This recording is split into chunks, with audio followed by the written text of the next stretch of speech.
आपण पाहत आहात बीबी महाराष्ट्र न्यूज, खबरबात महाराष्ट्राची।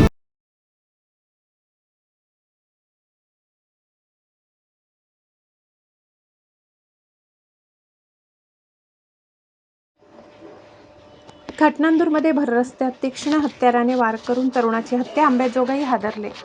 अंबाजोगाई तालुक्यातील घाटनांदूर येथील अण्णाभाऊ साठे चौकात शनिवारी रात्री एका 23 वर्षीय तरुणाची तीक्ष्ण हत्याराने दगडाने ठेचून निर्घृण हत्या करण्यात आल्याची धक्कादायक घटना उघडकीस आली आहे।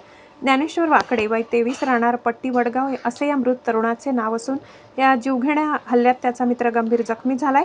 भररस्त्यात घडलेल्या या रक्तरंजित घटनेमुळे परिसरात मोठी दहशत पसरली असून नागरिकांमध्ये तीव्र संताप आणि असुरक्षिततेची भावना निर्माण झाली आहे।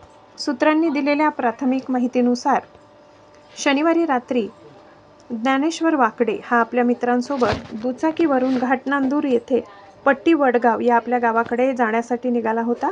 हे दोघे अण्णाभाऊ साठे चौकात आले असता काही जणांनी त्यांची दुचाकी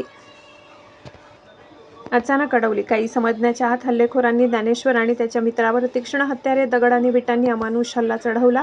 या भयंकर मारहाणीत रक्ताच्या थारोळ्यात पडून ज्ञानेश्वरचा मृत्यू झाला। त्याच्यासोबत असलेला मित्र या हल्ल्यात गंभीर जखमी झाला असून त्याच्यावर अंबाजोगाई येथील स्वाराती रुग्णालयात तातडीने उपचार सुरू करण्यात आले आहेत। हा जीवघेणा हल्ला कोणत्या कारणास्तव झाला हे अद्याप समजू शकलेले नाही।